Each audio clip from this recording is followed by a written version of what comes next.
Picture this. A jar of jam is sitting on your kitchen counter. It has a red and white checkered cloth lid and a handwritten looking label that reminds you of your grandmother's kitchen. But here's the thing. Your grandmother didn't make that jam. In fact, nobody's grandmother did. It's made in a factory in southwest France by a $2.4 billion food conglomerate. And yet, somehow, it's the #1 premium preserve in the United States without ever running a national ad campaign. Today, we're breaking down the marketing playbook of Bonne Maman, the French jam brand that became the #1 premium preserve in the United States without running a single national ad campaign.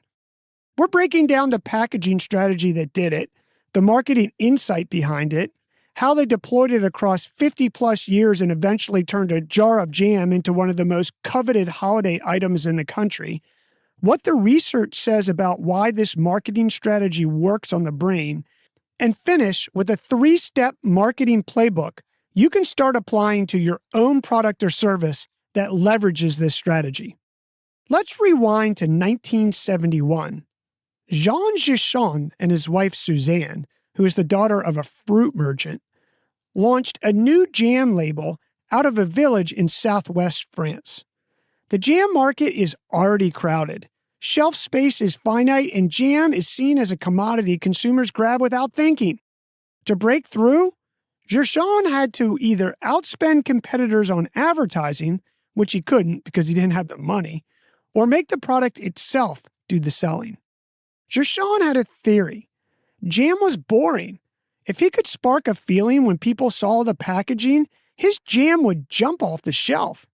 He wanted people thinking of a grandmother stirring fruit on a Sunday morning, spreading preserves on warm bread at the dining table that had the window open with a slight breeze and the smell of summer coming in. The feeling of that scene had enormous value, yet nobody in the category was selling it.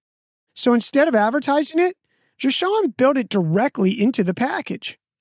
Every design decision on a Bonne Maman jar points to one thing.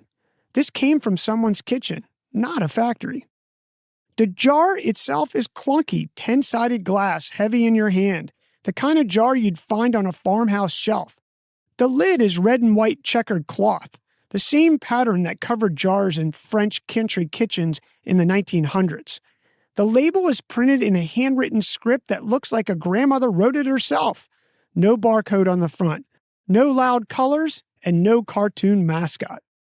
The name, Bonne Maman, translates literally to good mother or granny.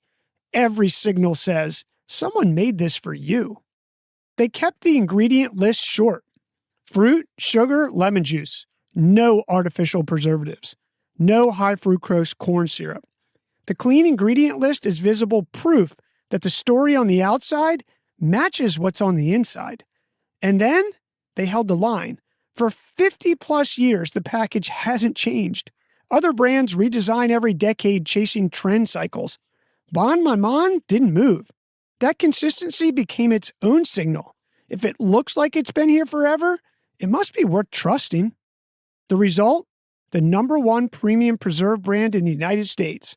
No national TV campaign. No celebrity endorsements. The jar is the ad. In 2017, they extended the strategy into one of the most effective limited release products in the grocery category, the Advent Calendar. Every summer, months before Christmas, they drop 24 mini jars of limited edition flavors, 2 per order maximum. It has sold out every year since launch, usually before the end of November. CNN, NBC, The Today Show, they cover the release annually without being pitched because their readers love hearing about it. The calendar became its own earned media machine, built entirely on the same nostalgia the jar created 50 years earlier. Here's why this works at the psychological level.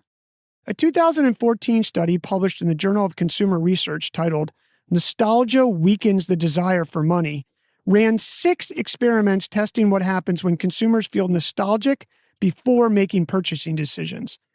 Participants primed with nostalgic content were constantly willing to pay more for products than participants in a neutral state. The mechanism? Nostalgia increases feelings of social connectiveness. And when people feel socially connected, the psychological grip on money loosens. Bonne Maman didn't sell jam. It primes nostalgia before the purchase decision is even made. When someone is standing in the jam aisle, the jar does the work. Now, here are the 3 marketing moves you can use to leverage this marketing strategy in your own product or service. First, build the feeling into the product, not the campaign. Bonne Maman never had an ad budget it could compete with the big boys, so every dollar went into the object itself. Look at your packaging, your copy, your onboarding, your unboxing experience. What emotion are you trying to produce? Is it actually in the product, or are you counting on advertising to inject it after the fact? Your marketing move number 2, hold your visual identity longer than feels comfortable. The impulse to refresh is constant. New trend, new palette, new logo. Bonne Maman design is older than most of its customers. That longevity is the brand asset. Consistently signals trust. If your brand is already working visually, the most aggressive thing you can do is refuse to touch it. If you want to see how making a change can backfire, listen to episode 32 here on the marketing podcast titled Tropicana's $50 million marketing mistake. And your third marketing move, use scarcity to turn your best product into an annual event. The Advent calendar sells out every year not because supply can't meet demand, it's because Bonne Maman keeps it that way. Limited release, 2 per order cap, new flavors annually. It converts a commodity product into something people set calendar reminders for.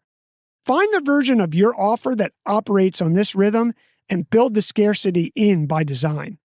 A $6 jar of jam, a red and white checkered lid, and a memory someone engineered from scratch?